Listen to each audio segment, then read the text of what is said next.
Bonsoir tout le monde. Je m'appelle Wana Garbi et je serai votre hôtesse ce soir à un nouveau webinaire Mes réponses sur la fertilité organisé par la Société européenne de fertilité. La Société européenne de fertilité, c'est une entité qui a été créée pour soutenir et pour offrir des informations, pour éduquer les patientes qui se confrontent avec l'infertilité. Nous invitons toujours les meilleurs experts dans le domaine et ce soir, nous avons avec nous Claire Bastumiana, conseillère génétique en infertilité, pour justement discuter de l'importance ou la nécessité de rajouter le DPIA à son cycle de FIV. On veut avoir la perspective de Claire. Et n'oubliez pas que vous êtes ici en mode anonyme, donc toutes les questions que vous posez seront anonymes. On vous invite de n'hésiter pas à nous poser des questions pour que Claire puisse vous répondre. Mais sachez toutefois que le webinaire sera enregistré. Et donc, vous allez pouvoir revoir les informations et les discuter avec vos médecins. Bonsoir Claire. Bonsoir. Alors, je vous donne la parole et je vous laisse expliquer à nos invités ce soir qu'est-ce que vous en pensez de la DPIA. Parfait, merci beaucoup pour l'introduction. Donc effectivement, je suis conseillère en génétique spécialisée dans le domaine de la fertilité depuis les 5 dernières années et je sais que le sujet du diagnostic préimplantatoire est souvent abordé et je voulais juste essayer d'apporter mon point de vue de conseillère en génétique qui peut parfois peut-être différer d'autres points de vue des autres professionnels de la santé. Je sais que cette analyse-là, on va en parler, est pas toujours disponible dans tous les pays en Europe, notamment elle n'est pas forcément disponible en France, mais je pense que c'est quand même important de savoir quelle est cette technologie et qu'est-ce qu'elle peut apporter à votre cycle de fécondation in vitro. Et comme l'a mentionné Oana, bien sûr, si à la fin il y a des questions, ça me fera vraiment plaisir d'y répondre. Donc, on va commencer un petit peu par décrire qu'est-ce que le DPIA, donc le diagnostic préimplantatoire des anomalies chromosomiques ou des aneuploïdies. Donc, le mot aneuploïdie, vous risquez peut-être de l'entendre et de le voir un petit peu dans la présentation, c'est un nombre anormal de chromosomes. Donc, lorsqu'il y a trop de chromosomes ou pas assez de chromosomes, on parle d'aneuploïdie. Et donc, le but de cette analyse, le DPIA, c'est un diagnostic sur les embryons fabriqués par fécondation in vitro qui permet de regarder chez ces embryons-là quel est l'embryon ou les embryons qui ont les plus de chances de pouvoir donner une grossesse évolutive et donc de sélectionner les embryons basés sur la présence ou l'absence d'anomalies dans le nombre des chromosomes. Donc c'est vraiment ça le but de cette analyse. En français, on l'appelle DPIA, mais si vous voyez un petit peu en anglais, si vous regardez des fois la littérature scientifique ou vous en voit passer des informations, c'est PGTA en anglais pour Pre-Implantation Genetic Testing for Aneuploidy. Donc ici, aujourd'hui, on va utiliser le terme de DPIA pour le test en français. Et les 3 éléments qui sont amenés avec ce test-là, qu'est-ce que c'est censé apporter en fait à votre cycle? C'est que ce DPIA est supposé augmenter le taux d'implantation par transfert d'embryon. Donc ça veut dire qu'on veut vraiment améliorer que lorsqu'on transfère un embryon, cet embryon-là a plus de chances de s'implanter et de donner une grossesse évolutive. L'autre chose qui va aussi un peu dans le même sens, mais que dans le fond, on voudrait diminuer les fausses couches par transfert d'embryon. On le sait que la présence d'anomalies dans les chromosomes chez l'embryon est une des causes majeures qui va créer les fausses couches ou les échecs d'implantation. Le fait de sélectionner les embryons sur le fait qu'il n'ait pas d'anomalie chromosomique va diminuer le risque de faire des fausses couches lorsqu'on transfère les embryons. Et la dernière chose, c'est que en du coup sélectionnant les embryons qui n'ont pas d'anomalie chromosomique, on veut diminuer le délai avant de pouvoir obtenir une grossesse en cours en santé. Donc, qu'est-ce que ça veut dire? C'est que si on a, par exemple, 6 ou 7 embryons produits par un cycle de fécondation in vitro et qu'on les transfère à l'aveugle un par un, on perd du temps étant donné qu'on va transférer des embryons qui ont des anomalies chromosomiques. On sait que ces embryons-là n'ont pas de potentiel de grossesse. Alors que dans le cas du PGTA, en sélectionnant un embryon sans anomalie chromosomique, on va raccourcir le temps avant de pouvoir obtenir une grossesse évolutive, surtout s'il y a beaucoup d'embryons produits. C'est sûr que si lors d'un cycle de FIV, vous avez seulement 1 ou 2 embryons qui sont produits, c'est moins important de pouvoir faire une sélection. On peut juste les transférer à l'aveugle, un par un, puis espérer que ça fonctionne. Mais s'il y a 6 ou 7 embryons, dépendamment de l'âge, on va en discuter, il y a plus ou moins d'embryons en proportion qui pourraient avoir des anomalies des chromosomes. Et donc, le fait de ne pas faire de PGT, et donc de DPI, ça voudrait dire d'y aller à l'aveugle et de pouvoir donc étendre le temps avant d'avoir cet embryon qui donne une grossesse évolutive. Donc, ce qu'il faut savoir, c'est que tout ça, les avantages, ça ne va pas par contre augmenter le succès de votre cycle en cumulé. Donc, qu'est-ce que ça veut dire? Ça veut dire que cette amélioration pour le taux d'implantation et pour la réduction des fausses couches, c'est par transfert d'embryon. Donc, ce n'est pas pour le succès global du cycle. Le DPIA n'améliore pas le statut de vos embryons. Il permet juste de sélectionner en premier ceux qui ont le meilleur potentiel pour une grossesse. Au niveau de ce que je discutais de la proportion d'embryons avec des anomalies chromosomiques qui sont produits à chaque cycle de FIV, on a des données de la littérature qui nous indiquent, selon l'âge de la mère, quelle est la proportion des embryons qu'on va obtenir avec une anomalie chromosomique. Évidemment, c'est des statistiques, chaque cas est différent, mais ça nous donne quand même une petite idée de ce qu'on peut obtenir. Et vous le voyez avec ce petit graphique qui est vulgarisé, que à partir de 36 ans, la proportion d'embryons avec anomalie versus sans anomalie est vraiment plus importante. Et donc, on a plus de la moitié des embryons avec des anomalies chromosomiques qui sont produits lorsque l'âge de la mère ou de la donneuse d'ovocytes est plus que 36 ans. Donc, c'est sûr que lorsqu'on voit ça, on comprend qu'une des raisons de procéder à ce DPIA, à cette sélection des embryons basée sur les anomalies chromosomiques, ça va être l'âge maternel. Le plus on avance dans l'âge, le moins d'embryons sans anomalie chromosomique nous allons produire. Et donc, le plus l'indication d'aller sélectionner ces embryons sans anomalie va être forte. Vous voyez que si on a 30, 32 ans, on va produire plus d'embryons normaux que anormaux. Et donc, du coup, c'est là qu'on se questionne, est-ce que vraiment ça va être nécessaire de faire cette sélection-là? Donc, qui peut bénéficier de ce test-là, du DPIA? Généralement, les 3 catégories de patientes qui sont, privilégiées pour offrir ce test, ça va être vraiment, comme je le disais, l'âge maternel avancé, vu, comme on l'a vu, plus de la moitié des embryons après 36 ans vont être avec des anomalies chromosomiques. Donc pour éviter de tomber sur les embryons anormaux, d'aller sélectionner directement ceux qui n'ont pas d'anomalie. Notre catégorie de patientes, ça va être les personnes qui ont eu des fausses couches à répétition ou des échecs d'implantation répétés. À ce moment-là, si ces fausses couches ou ces échecs étaient dus à des anomalies chromosomiques, le DPIA va vraiment permettre d'améliorer le succès du cycle. Par contre, il faut garder en tête que s'il y a une autre cause autre que les chromosomes pour les fausses couches ou les échecs d'implantation, le DPIA ne va pas permettre d'aider à la situation. Donc globalement, cette analyse permettrait d'éliminer un petit peu l'effet de l'âge maternel sur l'implantation, mais il faut garder en tête que c'est pas un test universel qui peut être bon pour n'importe quel patient et ça semblerait que pour des patientes jeunes qui ont un bon pronostic, qui n'ont pas une historique d'échec dans leur traitement, ce ne serait pas sûr que le PGTA, le DPIA serait vraiment bénéfique et pourrait vraiment aider pour des meilleurs résultats. Donc, il faut garder en tête que comme tout test, c'est pas un test parfait. Je vais beaucoup discuter des limites, non pas parce que c'est un mauvais test, mais juste parce que on croit beaucoup au consentement éclairé en conseil génétique en général, et on veut vraiment que si une analyse est choisie par les patientes, ce soit en connaissance de cause et en comprenant vraiment l'impact des résultats et toutes les limites autour d'une analyse, pour pas non plus avoir, comment dire, une sensation de fausse réassurance avec une analyse qui finalement peut-être ne correspondra pas à vos besoins. Donc ça reste quelque chose qui nécessite vraiment un consentement et de l'information avant de se lancer dans une analyse de DPIA pour votre cycle de fécondation in vitro. Je vais parler un petit peu du processus pour que vous compreniez exactement de quoi il s'agit. Au niveau de la fécondation in vitro, ça je ne vais pas aller dans le détail, la plupart d'entre vous devraient être plus ou moins familiers avec les étapes. On fait une stimulation hormonale ovarienne, on fait une ponction des ovocytes chez la femme, on prépare le sperme du conjoint ou du donneur et on va procéder généralement à l'injection d'un spermatozoïde dans un ovocyte pour éviter la contamination de plusieurs spermatozoïdes. C'est généralement ce qui est fait, surtout lorsqu'on veut faire du DPI.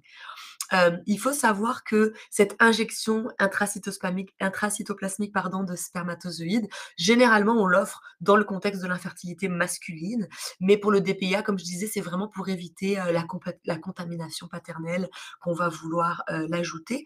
Et cette procédure, donc vraiment d'injecter un spermatozoïde dans l'ovocyte, il y a eu certaines publications qui auraient montré peut-être une association avec une augmentation de risque pour des anomalies congénitales, notamment génito-urinaires. Mais comme il faut savoir que c'est une analyse, une procédure pardon, qui est rajoutée généralement dans le contexte de l'infertilité masculine, on n'est pas capable de savoir si c'est à cause de l'infertilité masculine sous-jacente ou de cette procédure-là qui a vraiment cette augmentation des risques qui reste quand même faible. Donc il n'y a pas de consensus dans la littérature sur une vraie augmentation du risque avec cette technique-là. Donc là, je parlais donc vraiment de l'injection d'intracytoplasmique de spermatozoïdes. Globalement, il faut savoir que lorsqu'on procède à la fécondation in vitro, c'est pas tous les ovocytes prélevés qui vont donner un embryon. En général, on parle de 60 à 70% des ovocytes qui vont être fécondés et donner des embryons. Donc déjà là, on sait selon le nombre d'ovocytes qui vont être obtenus avec la ponction, à peu près on peut estimer combien d'embryons vont être formés.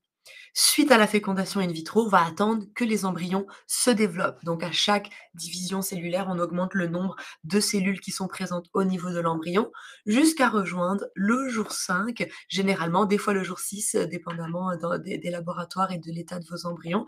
Donc on parle d'un stade à ce moment-là de blastocyste. Blastocyste, c'est vraiment un embryon qui va avoir une couche externe que vous voyez ici et un bouton embryonnaire interne. Il faut savoir que à peu près seulement la moitié des embryons qui se sont formés avec la fécondation in vitro vont se rendre jusqu'à ce stade-là de jour 5.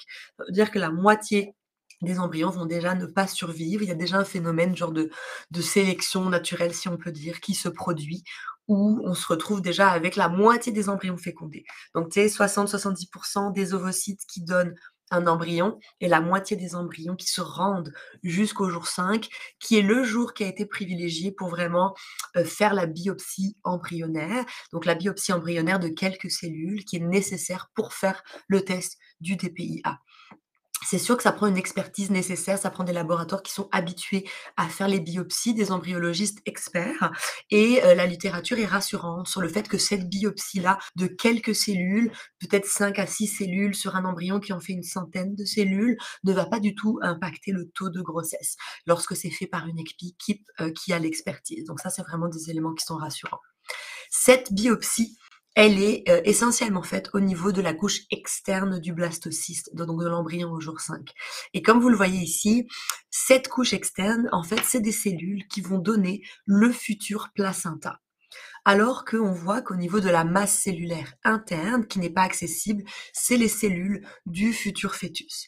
Donc vous voyez bien déjà du départ cette analyse. Oui, c'est une analyse qui nous permet d'estimer les risques d'un embryon, mais les cellules qu'on va analyser avec le test ne sont pas les cellules du futur fœtus, mais des cellules du futur placenta. Et même si dans la majorité des cas, les cellules du placenta et les cellules du fœtus ont le même contenu le même nombre de chromosomes, le même contenu de génétique, il peut arriver d'avoir une discordance entre les cellules du placenta et les cellules du fœtus. On appelle ça une mosaïque et je vais discuter un petit peu qu'est-ce que ça a comme un impact sur les résultats du DPIA. Donc du départ, le test de DPIA n'est pas un test fiable à 100% parce que les cellules qu'on prélève ne sont pas les cellules du futur fœtus, mais celles du futur placenta. Ça, c'est quelque chose de très important à garder en tête. Ça fait que ce test-là ne pourra jamais être 100% un diagnostic fiable à cause de ce biais dans la biopsie. Et évidemment, pourquoi on ne va pas aller prélever les cellules du futur fœtus? Vous en doutez probablement, ça veut dire qu'on va trop disrupter l'embryon si on doit aller chercher les cellules du fœtus à l'intérieur. Donc, on prend vraiment les cellules de la couche externe pour pas abîmer l'embryon. Une fois que la biopsie est effectuée, seulement les cellules de la biopsie sont envoyées dans le laboratoire du PGTA et l'embryon va être vitrifié. En attendant les résultats, ça prend généralement 2 à 3 semaines d'obtenir les résultats des biopsies des différents embryons. Il faut savoir aussi ici que dépendamment du nombre d'embryons qui sont produits, qui ont survécu au jour 5, c'est là que vous allez pouvoir prendre votre décision vraiment, est-ce que oui ou non je veux faire le DPIA, parce que des fois, ça vaut pas la peine. S'il y a 1 ou 2 embryons seulement qui sont produits, certaines personnes vont décider de ne pas se lancer dans le test. Si par contre, au moment du jour 5, le laboratoire vous annonce, l'équipe des embryologistes vous annonce qu'il y a 5, 6 embryons, ça peut valoir un peu plus la peine à ce moment-là de pouvoir sélectionner directement ceux qui ont le meilleur potentiel. Puis c'est vrai que je ne l'ai pas mentionné avant, mais il faut savoir que la sélection juste basée sur la morphologie est déjà super importante, mais c'est déjà arrivé, c'est validé dans la littérature que même avec une très belle morphologie, un embryon très bien gradé, il peut quand même y avoir des anomalies chromosomiques dans les cellules. Donc oui, c'est un élément très important, la morphologie. Un embryon qui morphologiquement sera déjà mauvais, de mauvais grade, a très peu de chances d'avoir une bonne implantation. Mais par contre, un embryon avec une bonne morphologie, c'est pas garanti qu'il n'y ait pas d'anomalie chromosomique à l'intérieur. Donc ça, c'est un élément important aussi pour votre prise de décision. Si on parle maintenant de l'analyse génétique qui est faite sur les cellules de la biopsie de votre embryon, c'est vraiment des techniques qu'on appelle de séquençage nouvelle génération qui sont utilisées. Tout simplement, qu'est-ce que ça va nous dire? Combien on a de copies de chaque chromosome dans les cellules de la biopsie. En règle générale, qu'est-ce qu'on s'attend à voir pour un individu qu'on dit normal? C'est 2 copies chromosomiques. Pour chaque paire de chromosomes, une copie qui vient de la mère biologique, une copie qui vient du père biologique. Cette analyse, le but, c'est tout simplement de voir, est-ce qu'on va avoir bien 2 copies pour chaque chromosome ou est-ce qu'on va avoir plus de chromosomes? Donc si on a une copie chromosomique supplémentaire, on parle alors de trisomie, donc 3 copies au lieu de 2. Si par contre on a des chromosomes manquants, on va parler de monosomie. Donc ça veut dire une copie chromosomique au lieu de 2. Donc dans les 2 cas, plus de chromosomes, moins de chromosomes, on sait que la présence de ces changements dans le nombre de chromosomes peut avoir un effet délétère sur l'implantation, donc causer un échec d'implantation, ou parfois l'implantation fonctionne, l'embryon commence à se développer, mais malheureusement l'anomalie chromosomique va empêcher que la grossesse se continue et va causer une fausse couche. Ça arrive aussi souvent au premier trimestre. Dans certains cas, pour certaines trisomies ou monosomies particulières, on pense bien sûr par exemple à la trisomie 21, la grossesse peut continuer jusqu'au terme avec évidemment, on le sait, des conséquences qui peuvent être des malformations congénitales ou des problèmes de développement selon les trisomies. Donc certaines trisomies vont être compatibles avec le développement d'une grossesse et la naissance d'un enfant, mais avec potentiellement des conséquences donc sur sa santé. Donc le but principal vraiment de cette analyse-là, c'est donc d'aller identifier les anomalies chromosomiques dans les biopsies embryonnaires. Et il faut savoir que parfois, c'est vraiment une copie entière d'un chromosome qui va être manquante ou supplémentaire, mais le test est capable de voir aussi quand il y a des gros morceaux qui manquent. Donc c'est sûr, si c'est trop petit, trop subtil, le test n'est pas capable de le voir. Par contre, si c'est un gros morceau, ça va être visible et à ce moment-là, on parle de trisomie partielle ou de duplication pour un morceau en plus ou de monosomie partielle ou de délétion pour un morceau en moins. Donc c'est ça que l'analyse génétique fait sur les cellules de la biopsie qui sont envoyées dans le laboratoire de DPI. Et je le mentionnais tout à l'heure, à cause du fait que qu'est-ce qu'on analyse, c'est vraiment les cellules externes futur placenta et non les cellules du futur fœtus. Et c'est pas 100% fiable. Et selon les résultats de l'analyse du PGTA, du DPIA, vous allez avoir quand même des recommandations prénatales. Donc ça veut dire que selon le résultat que vous avez, il y aura peut-être des analyses prénatales quand même à faire. Ou quoi qu'il arrive, quel que soit le résultat, même qu'on fasse du DPIA ou non, il faudra toujours procéder aux échographies prénatales du premier trimestre, clarté nucale et l'échographie morphologique du deuxième trimestre. Le PGTA regarde uniquement les anomalies des chromosomes, mais il y a plein de malformations congénitales qui ne sont pas dues à des anomalies des chromosomes et le DPIA ne regarde pas des changements génétiques subtils comme des fautes d'orthographe dans les gènes et ne peut pas vous dire est-ce qu'il va y avoir la mucoviscidose, est-ce qu'il va y avoir la thalassémie. Donc tout ça n'est pas du tout regardé par le PGTA. Si vous, votre famille, il y a des antécédents de conditions génétiques, comme je disais, mucoviscidose, des dystrophies, maladie du X fragile, qui vous inquiètent, à ce moment-là, il faudrait se faire évaluer en conseil génétique. Il y a des tests qui peuvent être faits de la même manière, où au lieu de regarder les anomalies des chromosomes, on va regarder des changements génétiques spécifiques. Mais c'est pas fait de manière standard. Le PGTA, le DPIA, c'est vraiment un screen global de tous les chromosomes, mais qui ne va pas aller regarder des conditions génétiques particulières. Lorsqu'on pense au DPIA, il y a beaucoup de gens qui pensent que ça va juste nous donner une information oui ou non. Est-ce que oui ou non on peut utiliser l'embryon pour le transfert? Et en fait, il faut juste garder en tête que l'impact du résultat peut être vraiment plus loin que ça. Donc oui, c'est sûr, le DPIA va vous permettre de voir est-ce qu'il y a des bonnes chances que l'embryon donne une grossesse, c'est comme une grossesse évolutive. Mais globalement, il faut savoir que ce résultat-là, il va aussi nous permettre de déterminer l'ordre de priorité, à savoir, si on a plusieurs embryons transférables, lequel on va commencer à utiliser. Et selon le statut du résultat, ça va aussi nous permettre de savoir quelle est la probabilité d'avoir une grossesse après, le transfert. Excusez-moi.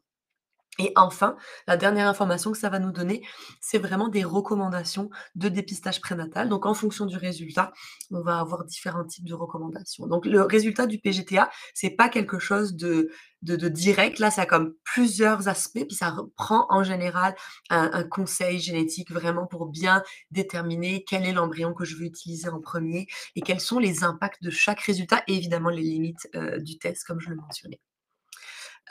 Donc, je vais passer maintenant aux différents types de résultats. Les différents types de résultats, ici, il y en a 3 différents, mais il y en a un quatrième. Juste pour commencer par celui-ci, le quatrième résultat, c'est vraiment inconclusif, pas de résultat. Donc dans certains cas, il y a des problèmes techniques ou de la qualité de l'ADN prélevé qui fait qu'on n'a juste pas de résultat. À ce moment-là, cet embryon-là va être transférable et l'estimation, du taux de grossesse avec cet embryon va dépendre de l'âge maternel uniquement, comme si on n'avait pas fait le DPIA. Les 3 autres résultats possibles, c'est un embryon qu'on appelle euploïde. Euploïde, ça veut dire avec le bon nombre de chromosomes, donc 2 chromosomes par paire. Aneuploïde, ça veut dire qu'il y a un nombre anormal de chromosomes par paire. Et un résultat beaucoup plus compliqué que je vais un tout petit peu discuter maintenant, qui n'est pas rapporté par tous les laboratoires de DPIA. Donc ça dépend vraiment du type de laboratoire, puis ça fait partie des questions à poser à votre clinique si c'est une clinique qui l'offre. C'est le statut de embryon ou de biopsie, en tout cas mosaïque. Et comme vous voyez, j'ai mis des petits pourcentages en fait, pour chaque catégorie. C'est que chaque laboratoire va avoir un seuil pour dénommer, la biopsie embryonnaire d'une certaine manière et donc on est capable d'appeler un embryon euploïde normal si on trouve moins que 20 à 30 des cellules du contenu de l'ADN qui est normal. Si on trouve plus que 70 à 80 de l'ADN, anormal, à ce moment-là, on le catégorise comme embryon qui a une biopsie anormale qui sera généralement non transférable. Pourquoi on dit que c'est non transférable? C'est tout simplement parce qu'il y a un risque très élevé d'avoir une fausse couche ou un échec d'implantation, un risque d'avoir un enfant atteint de la trisomie ou de la monosomie en question si c'est viable et donc ces embryons-là, on parle peut-être 1 de possibilité qu'ils puissent donner une grossesse, donc c'est estimé trop faible pour prendre le risque de les transférer dans la majorité des cliniques, mais une fois de plus, c'est clinique dépendant. Les embryons euploïdes, vous l'avez compris, c'est ceux qu'on veut prioriser pour le transfert. Un transfert de ces embryons-là, ça a vraiment les meilleurs taux de grossesse. On parle, selon les cliniques, une fois de plus, les chiffres peuvent changer, mais ça peut être entre 50 70 de taux de grossesse, dépendamment des taux des cliniques. Donc des bonnes chances d'obtenir une grossesse évolutive, mais pas à 100 c'est jamais du 100. Premièrement, parce que le PGTA, le DPIA peut se tromper, comme on l'a dit, il peut y avoir une discordance et des résultats faux négatifs ou faux positifs, mais aussi parce que parfois, les échecs d'implantation sont dus à d'autres causes que la génétique, comme des causes au niveau de l'endomètre, donc de l'utérus, ou des causes hormonales ou immunologiques. Donc c'est sûr que ces embryons-là, c'est ceux qui sont à prioriser, mais parfois, dans certains cycles, on n'obtient aucun embryon normal, on obtient soit que des embryons anormaux, soit parfois ce qu'on appelle donc les embryons mosaïques, où là, on a entre 30 et 70 de l'ADN avec des anomalies, mais on a donc le reste de l'ADN qui est normal. Donc, on a vraiment un mélange, c'est pour ça qu'on appelle mosaïque, entre des cellules avec un nombre de chromosomes normal et des cellules avec un nombre de chromosomes anormal. Et ce concept-là du mosaïcisme, désolée, il y a une faute d'orthographe, c'est mosaïcisme.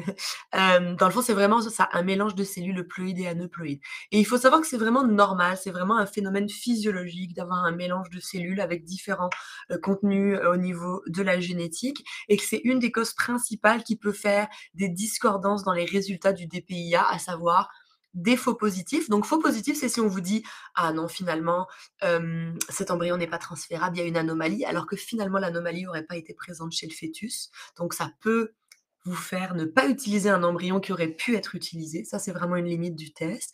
Et faux négatif, dans l'autre sens, ça peut être le fait qu'on vous dise: «Tel embryon n'a pas d'anomalie, vous pouvez le transférer», mais finalement, il y avait quand même une anomalie présente au niveau des cellules de fœtus et du coup, une possibilité d'avoir une grossesse anormale ou une fausse couche liée aux anomalies chromosomiques. Ce qui est, de plus en plus étudié dans la littérature, c'est vraiment la capacité des embryons dits mosaïques à pouvoir, se développer normalement. Et ce qui a été vu, c'est que selon le pourcentage de mosaïques, donc la proportion entre les cellules normales et anormales, il pourrait y avoir un phénomène qui fait que si on a assez de bonnes cellules, ça pourrait compenser la présence des mauvaises cellules, si je schématise vraiment simplement, et que donc les anomalies chromosomiques des mauvaises cellules, ces cellules-là vont moins bien se diviser alors que les cellules normales vont plus se diviser puis comme compenser les cellules anormales.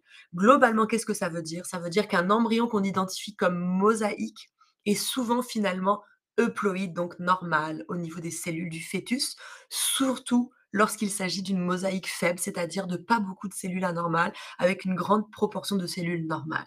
Globalement, ce qu'il y a à retenir, c'est qu'un embryon mosaïque, surtout un embryon mosaïque faible, ne devrait pas être détruit sans un conseil génétique spécifique à vos résultats et surtout tant que vous n'avez pas décidé que votre famille est terminée. Si vous voulez plusieurs enfants, que vous avez un euploïde et un mosaïque, attendez de voir comment ça se passe avec votre euploïde, gardez votre mosaïque, la recherche évolue énormément sur ces embryons-là, beaucoup d'études qui ont été faites.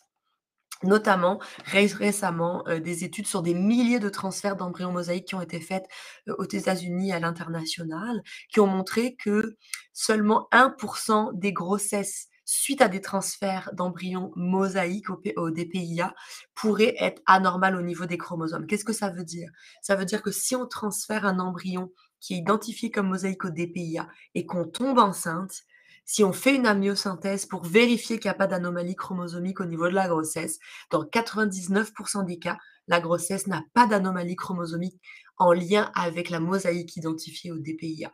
Ça veut dire qu'on a juste 1 de risque et certaines femmes vont décider de ne pas faire la myosynthèse, étant donné que c'est des grossesses souvent qui sont précieuses et qu'il y a un risque de fausse couche, mais d'autres personnes vont vouloir réduire leur risque pour ce 1 là et faire un test prénatal pour s'assurer de l'absence des anomalies. Donc ça, c'est vraiment une recommandation spécifique de dépistage diagnostic prénatal qui est discutée spécifiquement avec ces résultats d'embryons mosaïques.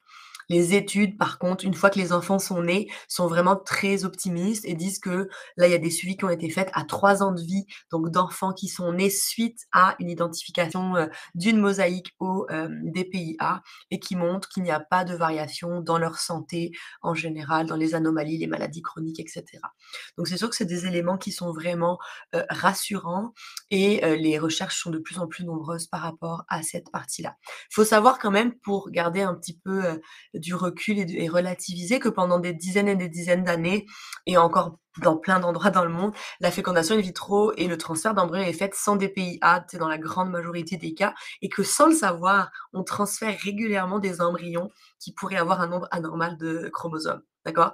Donc c'est très fréquent. Si vous avez fait déjà plusieurs cycles de FIV, c'est possible que vous ayez transféré des embryons mosaïques sans le savoir. C'est juste que là, quand on fait ces analyses de DPIA, on peut donc révéler certaines choses et donc ça prend vraiment, l'interprétation des résultats par un spécialiste en génétique pour vraiment être capable d'en comprendre les limites. Là, je vous donne une explication très globale, mais il y a beaucoup d'autres petits détails qui peuvent être apportés dépendamment du pourcentage, de quels chromosomes sont impliqués et cetera. Donc là, on a discuté déjà tout à l'heure des taux de grossesse associés selon les embryons. C'est spécifique un peu à chaque clinique et à chaque type d'anomalie qui est visible.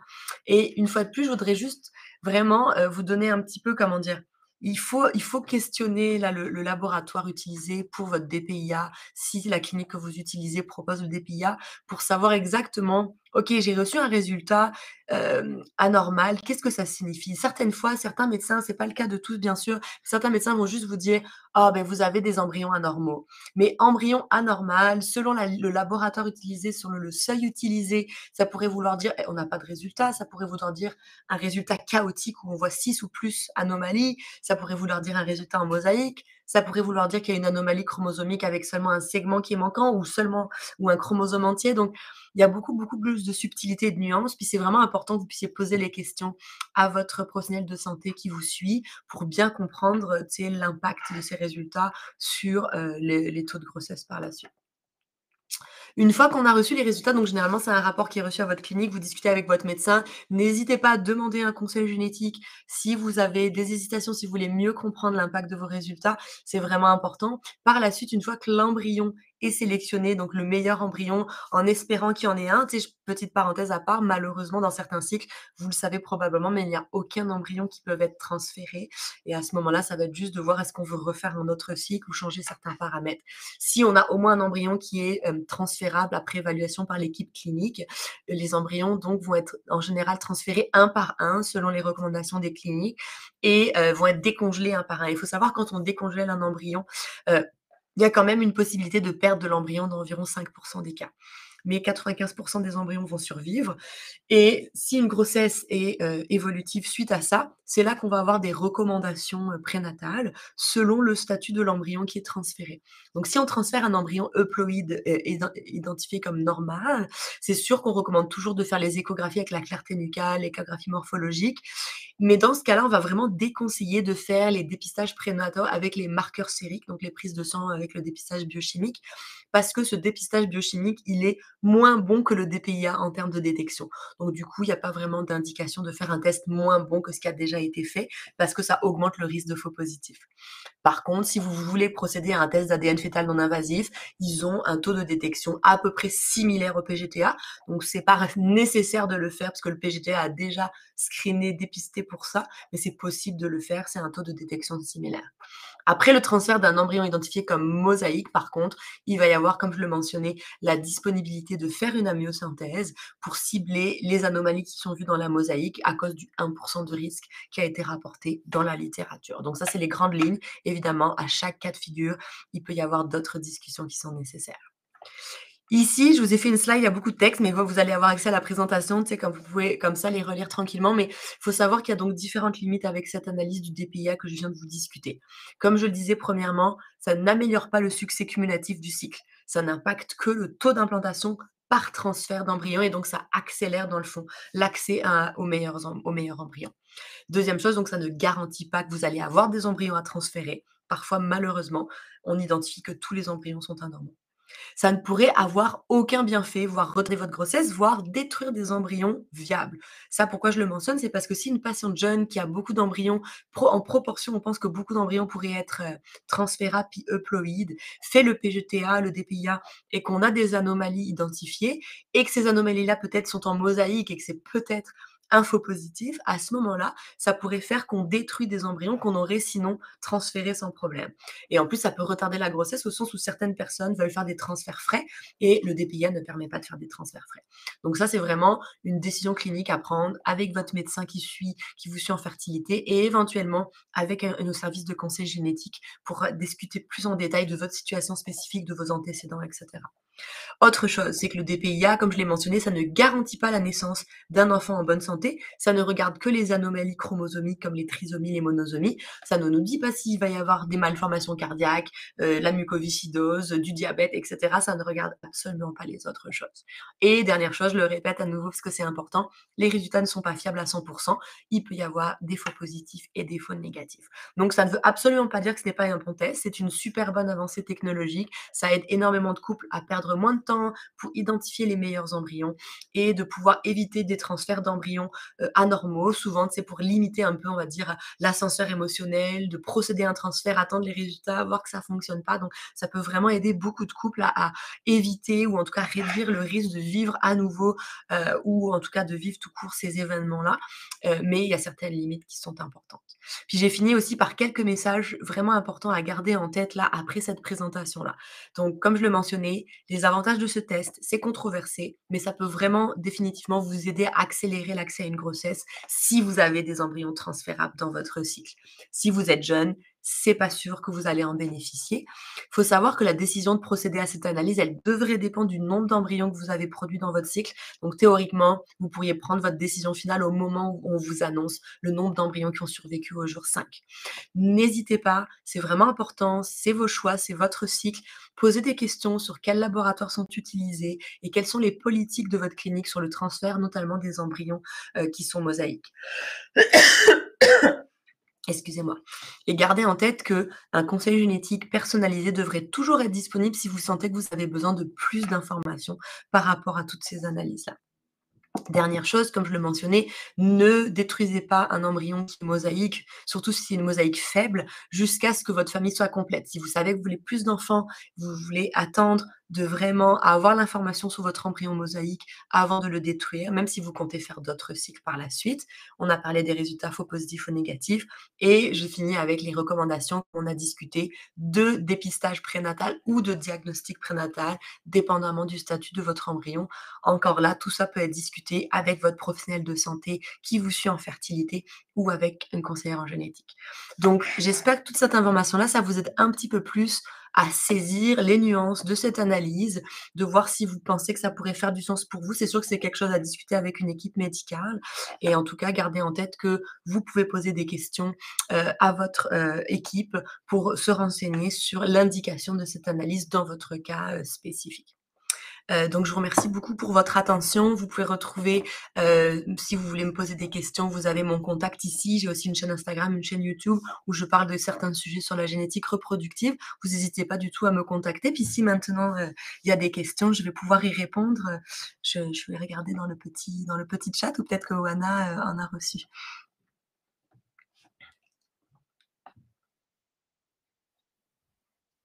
Je vais publier tout de suite. 2 secondes. Alors,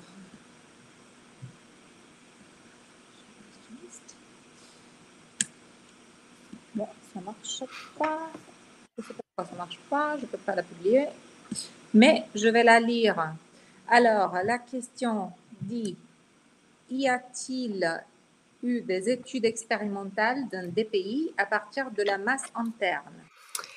Oui, effectivement, c'est une bonne question. Ça a été fait en fait, ça a été fait en recherche principalement pour essayer de voir est-ce qu'on a une concordance entre la masse interne et la masse externe. Ces études-là, elles sont faites généralement sur des embryons qui n'ont pas de projet parental. Donc c'est des embryons qui vont être donnés à la recherche pour pouvoir faire des analyses et effectivement, c'est ça qui nous a permis de nous rendre compte que dans la majorité des cas, il y a une concordance entre la biopsie, du trophectoderme, donc de la masse externe et de la masse interne et ça nous a permis de nous rendre compte donc des possibles discordances. Mais ce qui a été vu aussi sur certaines études, c'est que lorsqu'on essaie de prélever les cellules de la masse interne, ça disrupte, ça abîme dans le fond l'embryon et c'est pour ça que cliniquement, on ne veut pas faire de biopsie de la masse interne parce que oui, on va avoir un meilleur résultat en fait, mais par contre, le taux de grossesse par la suite va être énormément diminué parce qu'on a abîmé l'embryon. Donc on préfère garder dans le fond un taux de grossesse optimale et abîmer le moins possible l'embryon, sachant qu'il y a ce biais d'interprétation des résultats. D'accord, merci beaucoup. Ensuite, on a une deuxième question. Attendez. À partir de quelle classe embryonnaire indique-t-on un DPI? OK, donc si je comprends bien la question, ce serait à partir de quel grade embryonnaire au niveau de la morphologie, si je comprends bien? Comme je le disais tout à l'heure, en fait, il n'y a pas de critère de la morphologie lié aux anomalies chromosomiques. Ce qui va être fait, c'est que les embryologistes vont déterminer les grades embryonnaires et uniquement les bons grades embryonnaires, c'est les cliniques qui déterminent le seuil, vont être disponibles si on veut faire une biopsie pour du DPIA. Mais ce que je veux dire, c'est que même un très, très bon grade peut quand même avoir une anomalie chromosomique sous-jacente, donc c'est pas selon le grade qu'on fait le DPIA. Par contre, un embryon trop anormal, on va même pas le lancer à l'étape d'après pour faire une biopsie et un DPIA parce que rien qu'avec la morphologie, c'est déjà un mauvais critère. Donc il y a pas vraiment de grade associé à, comment dire, une indication spécifique pour le DPIA. Merci beaucoup, Claire. Il y a une troisième question. Quelle est la précision du PGTA sur les embryons mosaïques? Est-ce que les embryons mosaïques peuvent-ils donner naissance à un bébé en bonne santé? C'est des très, très Vous bonnes avez questions. déjà répondu. Mais je peux répondre sans problème à Oui, nouveau pour que ce soit clair, parce que c'est quand même complexe quand c'est la première fois qu'on bien entend les sûr. informations. Donc globalement, puis ça, j'ai pas donné le chiffre, mais la plupart des laboratoires de DPIA vont donner un 98% de taux de détection général pour les anomalies chromosomiques. Lorsque le laboratoire indique qu'il y a une mosaïque, selon chaque laboratoire, ça change, il y a un seuil de pourcentage à partir duquel ils appellent leurs embryons mosaïques. Donc ça aussi, ça va changer selon les laboratoires. Ce qu'on sait, puis une fois de plus, il y a pas de chiffre précis global, c'est que le plus la mosaïque est faible, donc en général, on parle quand il y a moins de 50 des cellules de la biopsie qui ont une anomalie chromosomique, donc mosaïque faible, il y a des grandes chances que finalement, le fœtus ait des cellules normales et que la grossesse puisse être en bonne santé. Alors que lorsqu'on a plus que 50 de mosaïque, donc plus de cellules anormales que de normales, il y a des grandes chances pour qu'au final, la grossesse ne puisse pas continuer et que finalement, le résultat mosaïque était vraiment présent aussi au niveau, du fœtus. Donc il y a pas de chiffre précis, mais globalement, comme je l'ai mentionné, comme il y a une possibilité, on va dire, de sauvetage de l'embryon si la proportion est du bon côté, oui, des embryons mosaïques peuvent donner naissance à des bébés en bonne santé. Les chiffres que j'avais dans les cliniques où je travaillais précédemment, on avait environ un 50 de taux d'implantation au transfert de mosaïque faible et un 30 d'implantation en transfert de mosaïque élevé. Donc ça reste que dans beaucoup de cas de patients qui, dans leur cycle, n'ont pas d'embryons euploïdes normaux, ça leur donne une chance d'avoir des bébés en santé. Puis comme je le mentionnais dans la présentation, on a seulement 1 de risque, une fois que la grossesse est en cours, que vraiment cette anomalie chromosomique, vue avec la biopsie et le DPIA, soit encore présente. Donc 1 de risque une fois que la grossesse est en cours. Et une fois que l'enfant est né, comme je le mentionnais aussi dans une des slides, les études sur 3 ans de la santé des enfants montrent qu'il n'y a pas de différence significative avec les embryons non mosaïques. Donc c'est vraiment des données rassurantes. Il faut savoir que ça date de 4-5 ans maximum. Il y a 4-5 ans, on détruisait automatiquement ces embryons. Merci beaucoup. Il y a une autre question.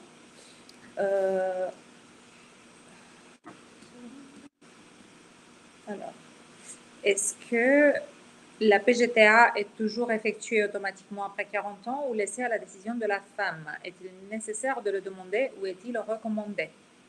C'est encore des bonnes questions. Puis une fois de plus, malheureusement, j'ai pas une seule réponse parce qu'il y a beaucoup de variabilité. Ça dépend premièrement des pays. Moi, présentement, ma pratique est au Canada et au Canada, le PGTA est une option qui est disponible dans la plupart des cliniques de fertilité, mais aux frais des patients. Donc, du coup, c'est vraiment uniquement les couples qui décident s'ils veulent ou non avoir accès à ce test, étant donné que ça va coûter plusieurs milliers de dollars de pouvoir l'effectuer. Je connais pas du tout dans chaque pays quelles sont les régulations. De ce que j'en avais compris, en France, il n'était pas disponible pour le moment et dépendamment des pays d'Europe, je suppose qu'il y a vraiment des variabilités où je ne connais pas les détails de chaque chose. Mais globalement, de notre côté, comment ça se passe, c'est qu'on va vraiment toujours laisser la décision au couple en indiquant que après un certain âge, voici la proportion. Tu sais, après 40 ans, on parle de moins de 30 des embryons produits qui n'ont pas d'anomalie chromosomique. Donc, tu sais, juste statistiquement, ça a l'air de faire du sens. Mais il faut toujours regarder toute votre situation clinique, votre parcours avant en fertilité, votre histoire obstétricale, est-ce qu'il y a d'autres antécédents. Donc, c'est vraiment quand même une décision au cas par cas qui nécessite une discussion. Donc, c'est sûr, par contre, si votre clinique ne vous en a jamais parlé que vous voulez le faire, vous pouvez leur demander, mais de ce que j'en comprends, c'est pas toutes les cliniques de tous les pays en Europe qui vont l'offrir. Donc, peut-être que si votre clinique dit, voilà, nous, on l'offre pas, ça va être à vous d'aller chercher d'autres alternatives ailleurs. Mais n'hésitez pas, vous, à en parler à votre équipe de soins pour, en tout cas, avoir leur juste pour la situation dans votre cas spécifique. Merci. Il y a une autre question, qui sont deux questions en fait. Est-il conseillé de faire biopsie PGTA sur un ou deux embryons et serait-il possible de faire PGTA sur les cellules de fœtus? Donc, c'est tout en fait, techniquement, même si on a seulement un seul embryon, on peut faire une biopsie. Tu sais, il y a pas d'obstacle technique. C'est juste que si vous avez un seul embryon, souvent on va dire, ben, tentez un transfert à l'aveugle puisqu'il y a pas vraiment de choix ou de priorisation à faire si vous avez là un seul embryon. Mais une fois de plus, ça dépend de votre historique. Si vous avez eu beaucoup de fausses couches, vous voulez plus passer au travers de tout ça, vous pouvez décider de tester un seul embryon pour être sûr que si vous le transférez, vous ayez des bonnes chances de tomber enceinte. Donc c'est toujours tout possible là de le faire sur un ou deux embryons même s'il n'y a pas beaucoup d'embryons. Il y a des patients qui font du banking d'embryons, qui font plusieurs cycles back-to-back et qui essaient de combiner tous leurs embryons au final. Tout est possible. Au niveau des cellules du fœtus, donc si c'est une question par rapport au niveau de l'embryon sur la masse interne, j'ai déjà dit que on peut le faire techniquement, mais que ça abîme trop l'embryon. Donc c'est pas quelque chose qui est fait puisque ça disrupte trop l'embryon et ça diminue significativement les possibilités d'implantation par la suite. Donc techniquement, c'est fait en recherche pour valider des techniques, mais c'est pas fait cliniquement parce que ça abîme trop votre fœtus. Donc la seule chose qu'on peut faire, c'est une fois que la grossesse est en cours, faire un diagnostic prénatal, comme je le mentionnais, avec une amniosynthèse. Puis je l'ai l'ai pas précisé dans la présentation, mais il y a plusieurs techniques de diagnostic prénatal qui existent et on parle soit de la biopsie choriale, soit de la myosynthèse. Dans le cas d'un résultat de PGTA, surtout mosaïque, on va absolument privilégier la myosynthèse et pas la biopsie, parce que la biopsie choriale regarde des cellules aussi placentaires et non fétales. Donc on a le même biais qui s'opère, donc ça va être vraiment la myosynthèse dans ces situations-là qu'il va falloir faire, parce que la myosynthèse, c'est vraiment le liquide amniotique qui contient les cellules fétales directes.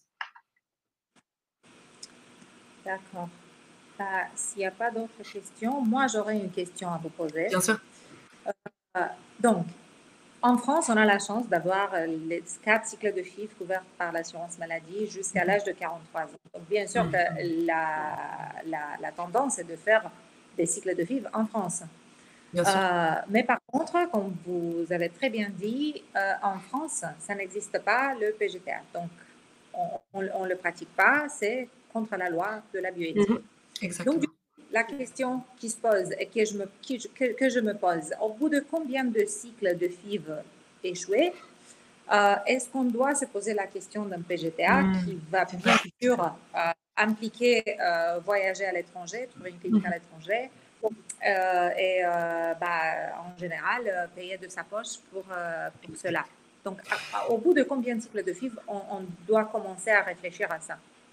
C'est une très bonne question et je dirais que malheureusement, il n'y a jamais de réponse noir ou blanc directe là, mais ce que je dirais, c'est que ça va dépendre de l'âge maternel et ça va dépendre du nombre d'échecs de transfert, pas forcément du nombre de cycles.